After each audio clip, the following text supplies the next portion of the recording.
Hi, baby.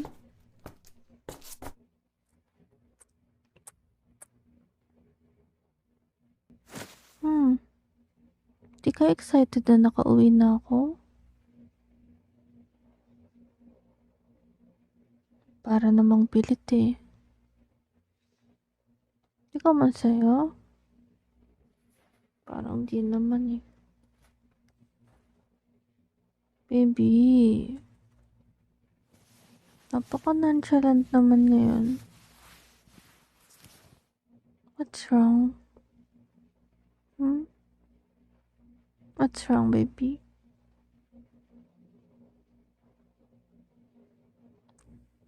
Wala daw. Di naman ikaw ganyan eh pag nauwi ako. Usually, you're so excited to see me. Pagod na nga ako sa work tapos ganyan ka pa. Nagtatampo ka ba? Nagtatampo ka ba, baby?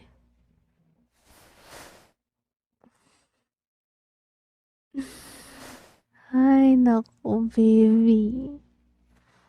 Di ka talaga makakapagsinungaling sa akin. Nagtatampo ka, no? Yung baby ko nagtatampo naman eh. Sorry na. Sorry na kung di ko agad nasagot yung tawag mo kanina. Sobrang busy lang ako kasi may presentation kami. Chinecheck ko yung PowerPoint, tsaka nire-review ko yung mga notes. Yung mga sasabihin namin. Malaking client kasi yun eh. Kaya kailangan talaga namin ng pagigihan. Sorry na, baby. Sorry na. Tsaka baka kasi pagalitan ako ng boss ko. Sobrang hands-on niya kasi dun sa project eh. Pinasilent niya lahat ng personal phones namin. Dapat yung company phone lang daw yung naka-alerto para just in case na tumawag yung customer or kung sino. Masasagot namin agad. Kaya I have no choice but to silent my phone. Diba, message naman ako sa'yo. Sabi ko, baka hindi ako makasagot kasi sobrang busy ko. Sorry na. Sorry na. Kung alam ko lang na tumawag ka, mag-excuse talaga ako. Kunwari, pupunta ako ng pantry o di ka na CR. Tapos sasagutin ko yung call mo. It's just that hindi ko lang talaga napansin kasi sobrang busy lang. Sorry. Sorry na. Please. Hmm? Baby naman eh. Hug na nga kita ngayon. Tapos, kiss pa kita. Di pa rin yun enough? Sorry na. Sorry na, baby. Saka, alam mo naman that I'm working hard para rin sa atin, di ba? Marami pa tayong goals sa buhay. Di ba? Baby. Di ba? Magsisave pa tayo ng panggala natin. Kasi plano natin mag-international trip this year. Tsaka isang local trip. Diba?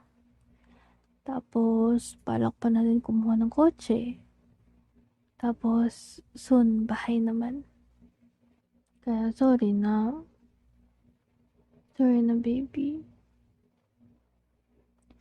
Ay, di pa rin effective. Sumbong ka kay tita, tsaka kay tito.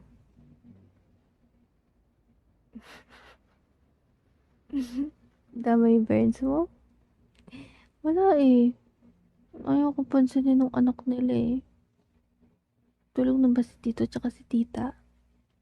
Alam ba nila na dadaan ako?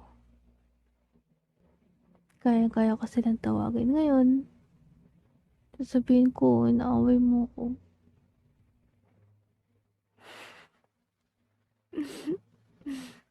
Kaya, pati na tayo, please. Please, please, please. Hindi kaya tatawagin ko yung kapatid mo. Magsusumbong din ako. Sige ka. Mas lagot ka dun sa kapatid mo. Alam mo naman kung paano mang-asar yun, diba?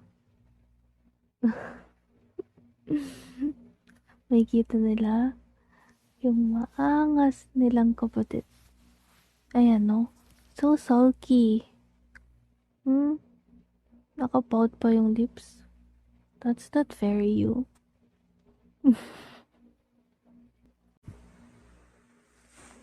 Say na, baby. Please. Sorry na. Saka look, oh. Pumila ako ng favorite mo. Kaya hindi na ako nagpasundo sa'yo eh. Kasi bibilin ko to. Diba favorite mo to?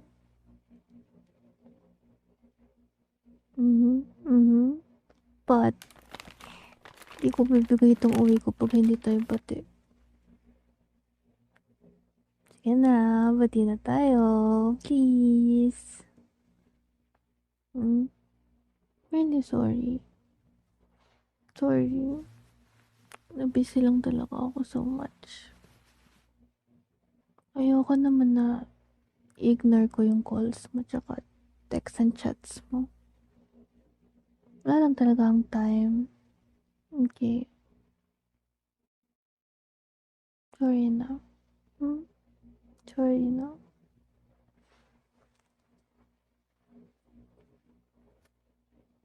I get it.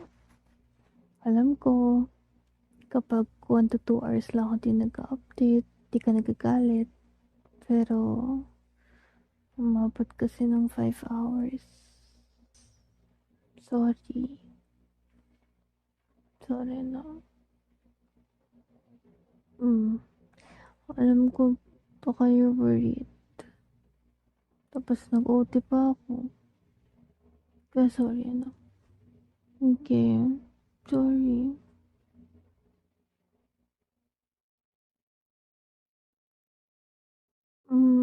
Yung presentation namin. Okay naman na. Okay na siya. Ready to present na tomorrow. Kaya tomorrow, maaga naman ako makakauwi. Pwede pa ako pumawi sa'yo? What if manood tayo ng movie tomorrow? Okay ba yun sa'yo?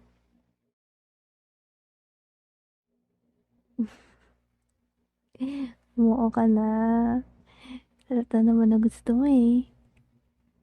Diba, I wanna watch Toy Story.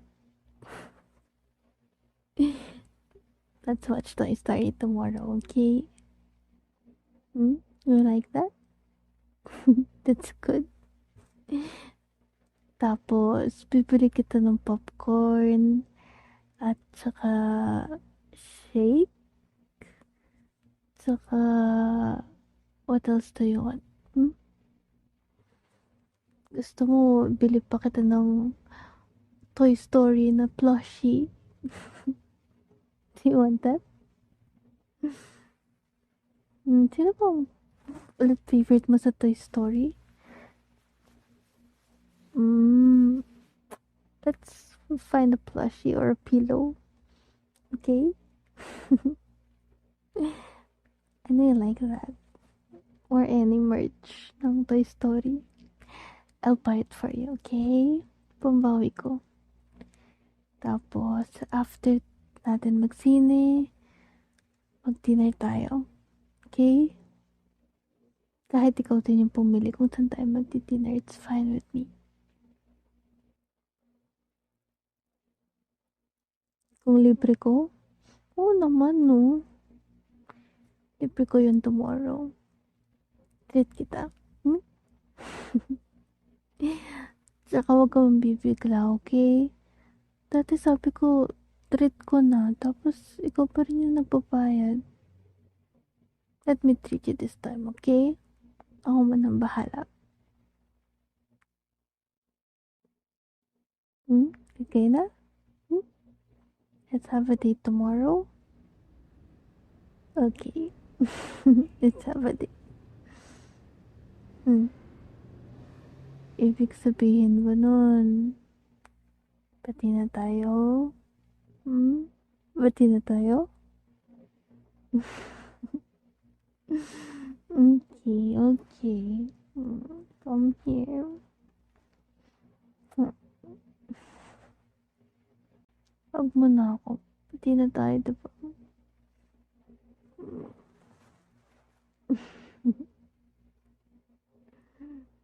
Hmm. Kiss mo ko. Here. Sa cheeks lang. Bakit? Nahiya ka?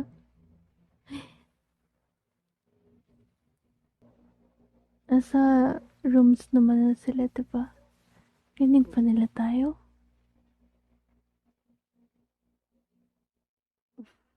That's good.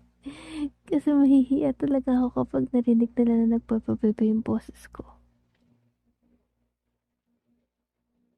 You're not sure kung naririnig nila tayo?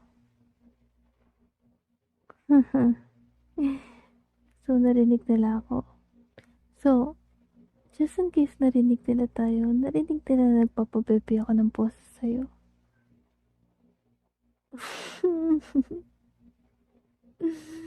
Oh my gosh. Aasarin nila ako.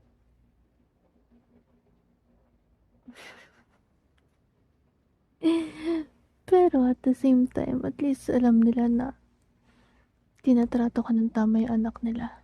Diba? Tsaka, love ko.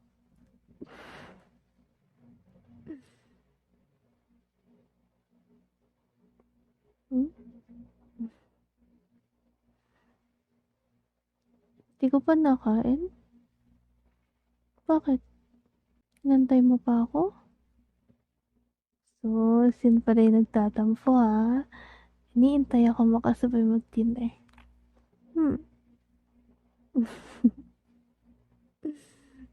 Love mo talaga ako, no?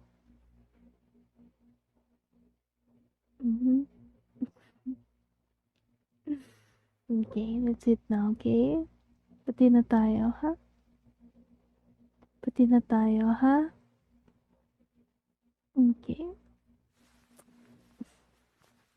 Ka na. Let's eat dinner.